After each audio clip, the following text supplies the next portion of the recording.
মৃত্যু। আচ্ছা, এই একটা শব্দই কি আমাদের ভেতরটা কাঁপিয়ে দেওয়ার জন্য যথেষ্ট নয়? কিন্তু একটা ভাবুন তো, যদি পৃথিবীর সবচেয়ে ক্ষমতাধর মানুষটিও ঠিক এই একই ভয়ের মুখোমুখি হন, তখন কি হতে পারে? আজ আমরা ঠিক সেটাই দেখব। কিভাবে একজন রোমান সম্রাট শুধু তলোয়ারের জোরে নয়, বরং তার ব্যক্তিগত ডায়েরির পাতায় এই ভয়কে জয় করার একটা পথ খুঁজে পেয়েছিলেন। তো ইনি হলেন মার্কাস অরেলিয়াস, ১৬৬১ থেকে ১৮০ খ্রিস্টাব্দ পর্যন্ত যিনি ছিলেন রোমের সম্রাট। ভাবা যায় পৃথিবীর সবচেয়ে শক্তিশালী মানুষ, কিন্তু তার জীবনটা মোটেও ফুলের বিছানা ছিল না। একদিকে সাম্রাজ্যের সীমান্তে লেগেই আছে যুদ্ধ, অন্যদিকে প্লেগের মতো ভয়াবহ মহামারী, আর তার সাথে ছিল আপনজনদের হারানোর ব্যক্তিগত যন্ত্রণা। এই সবকিছুর মাঝে তিনি এক গভীর ভয়ের সাথে লড়ছিলেন। তার যে বিখ্যাত বই মেডিটেশনস, সেটা আসলে কোনো দিনও সাধারণ মানুষের পড়ার জন্য লেখা হয়নি। এটা কোনো বই ছিল না, এটা ছিল তার একেবারে ব্যক্তিগত একটা ডায়েরি, যার আসল নাম ছিল টু হিমসেলফ বা নিজের প্রতি। প্রায় রাতের বেলা তাঁবুতে বসে তিনি শুধু নিজেকেই লিখতেন, কিভাবে আরও ভালো মানুষ হওয়া যায়, কিভাবে এই ভয়গুলোকে জয় করা যায়। এটা ছিল আসলে নিজের সাথেই তারা কথোপকথন। তাহলে চলুন আমরা সম্রাটের এই ব্যক্তিগত জার্নালের পাতাগুলো একটু উল্টে দেখি। প্রথমেই বোঝার চেষ্টা করি প্রায় ২০০০ বছর আগের একজন মানুষের সংগ্রাম আজকের দিনেও আমাদের মৃত্যু ভয়ের সাথে কিভাবে এতটা মিলে যায়। এই ভয়টা যে কতটা চিরন্তন তা আজকের দিনেও বোঝা যায়। যেমন রেডিটের মতো একটা প্ল্যাটফর্মে একজন স্টোয়িক দর্শনের ছাত্র কিছুদিন আগেই লিখেছেন, আমি বর্তমানে মৃত্যু ভয় নিয়ে লড়াই করছি। একবার ভাবুন, সময় বদলেছে, প্রযুক্তি বদলেছে, কিন্তু মানুষের মনের ভেতরের এই সংগ্রামটা সেটা আজও একই রকম রয়ে গেছে। তাহলে আসল প্রশ্নটা কি দাঁড়াচ্ছে? এত চাপের মুখে থেকেও একজন সম্রাট কিভাবে নিজের অবশ্যম্ভাবী মৃত্যুর সাথে শান্তি খুঁজে পেয়েছিলেন? তিনি এমন কি মানসিক হাতিয়ার ব্যবহার করেছিলেন? উত্তরটা কিন্তু লুকিয়ে আছে এক প্রাচীন দর্শনের গভীরে। এর প্রথম ধাপটা হল মৃত্যুকে সম্পূর্ণ নতুন একটা চোখে দেখা। স্টোইকরা বিশ্বাস করতেন আমাদের সবচেয়ে বড় শক্তি হল আমাদের দৃষ্টিভঙ্গি। ঘটনা যাই ঘটুক না কেন, আমরা সেটাকে কিভাবে দেখছি তার উপরই কিন্তু আমাদের শান্তি নির্ভর করে। ভয়কে জয় করার জন্য স্টোইকদের দারুণ একটা টুলকিট ছিল, যার ৩টে মূল অংশ। প্রথমত, আমাদের দৃষ্টিভঙ্গি বা পারসেপশনকে বদলে ফেলা। দ্বিতীয়ত, আমাদের কাজ বা অ্যাকশনকে সঠিক পথে চালনা করা। আর সবশেষে, আমাদের ইচ্ছা বা ওয়েলকে প্রকৃতির নিয়মের সাথে মিলিয়ে নেওয়া। আমরা এই ৩টে ধাপই এক এক করে দেখব। এখানেই স্টোইক দর্শনের মূল জাদুটা লুকিয়ে আছে। দেখুন, আমরা সাধারণত মৃত্যুকে একটা ভয়ঙ্কর অশুভ জিনিস হিসাবে দেখি, কিন্তু স্টোইকদের মতে মৃত্যু নিজে ভালোও না, খারাপও না। এটা প্রকৃতির একটা স্বাভাবিক প্রক্রিয়া মাত্র। আসল ভয়টা কিন্তু মৃত্যুতে নয়, ভয়টা হলো মৃত্যু নিয়ে আমাদের মাথায় তৈরি হওয়া যে ধারণা, সেই ধারণার মধ্যে। মার্কাস ওরেলিয়াসের ওপর যার খুব প্রভাব ছিল, সেই দার্শনিক এপিকটেটাস ব্যাপারটা খুব সহজ করে বলেছেন। মৃত্যু এবং যন্ত্রণা ভয়ঙ্কর নয়, বরং যন্ত্রণা এবং মৃত্যুর ভয়কেই আমাদের ভয় পাওয়া উচিত।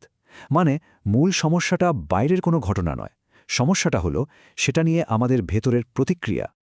মার্কাস ওরেলিয়াস এই ধারণাটাকেই প্রকৃতির একটা খুব সুন্দর উদাহরণ দিয়ে বুঝিয়েছেন। তিনি বলতেন, মৃত্যু আর কিছুই না, এটা শুধু উপাদানের ভাঙন, ঠিক যেমন বসন্তে বরফ গলে জল হয়ে যায় বা একটা বীজ থেকে গাছ জন্মায়। এগুলো তো প্রকৃতির সাধারণ পরিবর্তন, যা দেখে আমরা ভয় পাই না, বরং এর সৌন্দর্য উপভোগ করি। এই যে মানসিক শক্তি, স্টোইকরা এটার একটা দারুণ নামও দিয়েছিলেন, ইনার সিটিডেল বা ভেতরের দুর্গ। তাদের মতে আমাদের প্রত্যেকের মনের ভেতরেই এমন একটা সুরক্ষিত জায়গা আছে যেখানে বাইরের কোনো ঝড়, কোনো বিপর্যয় পৌঁছাতে পারে না। মৃত্যু আসুক বা যে কোনো সংকট, এই দুর্গেই আমরা আশ্রয় আর শান্তি খুঁজে নিতে পারি। কিন্তু শুধু তত্ত্বকথা জানলেই তো আর হবে না, তাই না? এই দর্শনকে বাস্তবে কাজে লাগাতে হলে দরকার নিয়মিত অনুশীলন। ভয়কে জয় করাটা কোনো অলস চিন্তা নয়, এটা একটা প্রতিদিনের অভ্যাস। আর সেই অনুশীলনের কেন্দ্রেই আছে একটা খুব শক্তিশালী ল্যাটিন প্রবাদ, মেমেন্টো মরি। এর সহজ অর্থ হল, মনে রেখো তোমাকেও মরতে হবে। না না, এটা কোনো হতাশাজনক কথা নয়, বরং জীবনকে নতুন করে জাগিয়ে তোলার এক প্রাচীন কৌশল। এর ইতিহাসটাও কিন্তু বেশ মজার। প্রাচীন রোমে যখন কোনো সেনাপতি বিশাল বিজয় মিছিল করে ফিরতেন, তখন একজন দাস তার কানের কাছে ক্রমাগত ফিসফিস করে বলতো, মেমেন্টো মরি, যাতে ক্ষমতার অহংকার তাকে অন্ধ করে না দেয়। মার্কাস অরেলিয়াসও প্রতিদিন তার ডায়েরিতে এটা লিখতেন। আর আজ এই ছোট্ট প্রবাদটি আমাদের শেখায় কিভাবে বর্তমান মুহূর্তটাকে আরও অর্থপূর্ণভাবে বাঁচা যায়। এখানেই কিন্তু আসল কথাটা, মেমেন্টো মোরির উদ্দেশ্য বিষণ্ণ হওয়া বা মৃত্যু নিয়ে অবসাদে ভোগা নয়, বরং ঠিক তার উল্টো। এর আসল লক্ষ্য হল মৃত্যুর কথা মনে করে জীবনকে আরও গভীরভাবে ভালোবাসা এবং এই যে বর্তমান মুহূর্তটা এটাকে পুরোপুরি উপভোগ করা। মার্কাস অরেলিয়াস নিজেই লিখেছেন, যা যাপন করা সম্ভব, অর্থাৎ এই বর্তমানটা, সেটাকে যাপন করার ওপর মনোযোগ দাও, তাহলে বাকি জীবনটা শান্তিতে কাটাতে পারবে। অর্থাৎ মৃত্যুর চিন্তা আমাদের বর্তমানকে কেড়ে নেয় না, বরং আরও অনেক বেশি মূল্যবান করে তোলে। আর চতুর্থ এবং শেষ ধাপটা হল মেনে নেওয়ার শিল্প। স্টোয়েক দর্শনের বোধহয় সবচেয়ে কঠিন কিন্তু সবচেয়ে শান্তিদায়ক অনুশীলন হল সেই সব জিনিসকে গ্রহণ করতে শেখা যা আমাদের নিয়ন্ত্রণের বাইরে। স্টোইকরা জীবনকে সহজ দুটো ভাগে দেখতেন। একদিকে আমাদের ভেতরের জগৎ, মানে আমাদের চিন্তা, আমাদের বিচার, আমাদের প্রতিক্রিয়া, যা সম্পূর্ণ আমাদের নিয়ন্ত্রণে।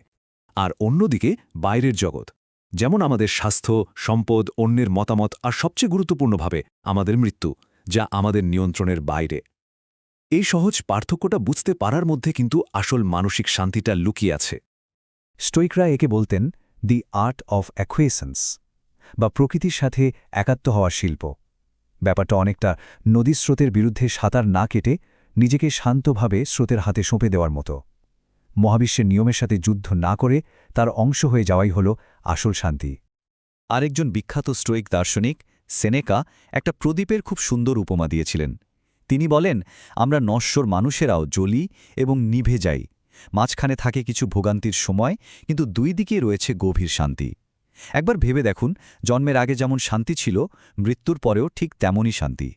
সবশেষে এই সমস্ত দর্শনকে এক করে মার্কাস অরেলিয়াস তার চূড়ান্ত ভাবনায় পৌঁছেছিলেন কিভাবে মর্যাদার সাথে এই জীবন থেকে বিদায় নেওয়া যায়।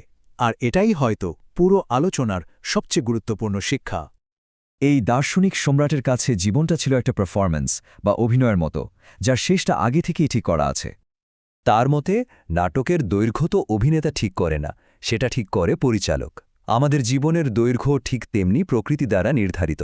আমরা কতদিন বাঁচব সেটা আমাদের হাতে নেই, কিন্তু আমাদের হাতে যা আছে তা হল আমাদের অভিনয়। মানে আমরা এই সময়টা কিভাবে সততা, সাহস আর ভালোবাসার সাথে যাপন করি। আর এখানেই সব কিছুর সারমর্মটা লুকিয়ে আছে। মার্কাস অরেলিয়াসের শেষ কথা ছিল, সুতরাং মর্যাদার সাথে প্রস্থান করো, ঠিক যেমন মর্যাদা তোমাকে দেখানো হয়েছিল। মৃত্যু হয়তো জীবনের সমাপ্তি, কিন্তু এটাই আমাদের সুযোগ দেয় একটা সুন্দর, সাহসী এবং অর্থপূর্ণ জীবনের গল্প লিখে যাওয়ার।